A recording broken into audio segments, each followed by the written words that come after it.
You see it all the time. Commercials for different drugs to lower a person's A1C, which is a blood test to measure blood sugar. You want to know why there are so many commercials for this?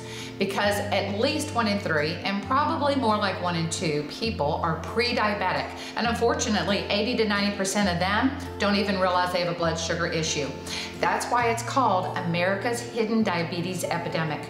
So why are blood sugars so important to our health? We will answer that question and more on this episode of Your Best Life. Stay tuned.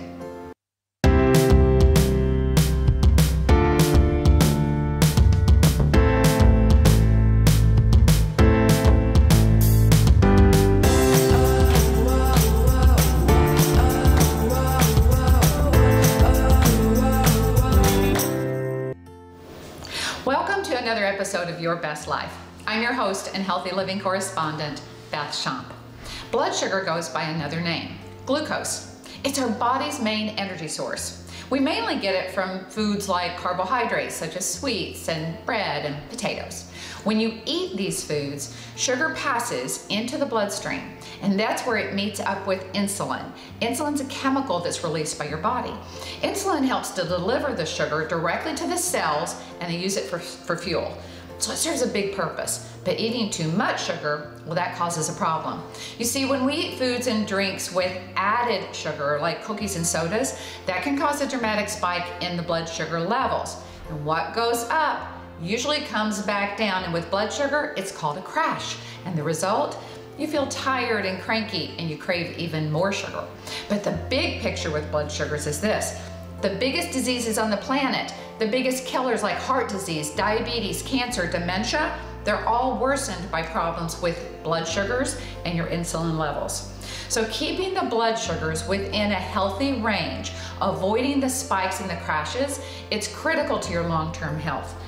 If glucose levels get too low, we can lose the ability to think and function normally. If they get too high and stay high, it can cause damage or complications to the body over the course of many years. So when you go in for your annual physical, this should be a lab that your doctor orders, but don't just assume that they will. You might need to request it, and it needs to be a fasting blood test, which means you haven't eaten anything since 9 p.m. the night before. Even putting creamer in your coffee will impact the results, so fasting is key. A fasting blood sugar level of 99 or lower is normal.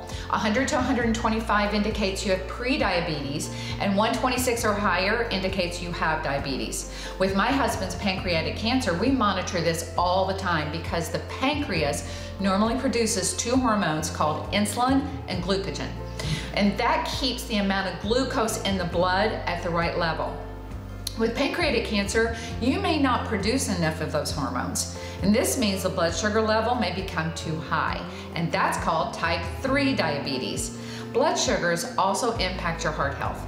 High blood sugars can damage your blood vessels and the nerves that control your heart and those blood vessels.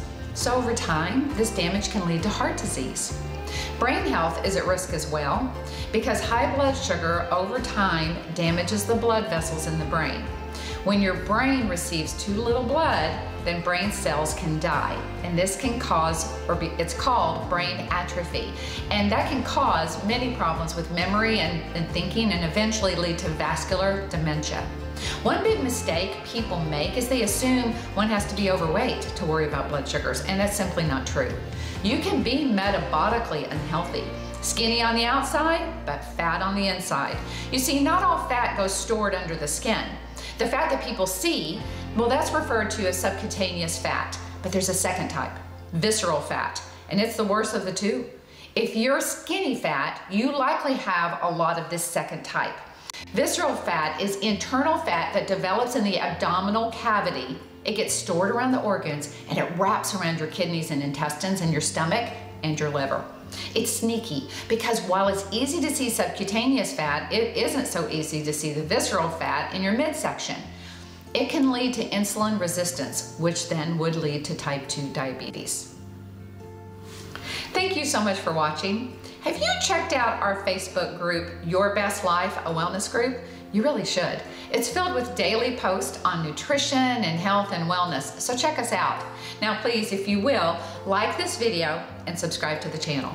I'd love to hear from you, so please feel free to email me at yourbestlife9@gmail.com. Until next time, be happy and be healthy.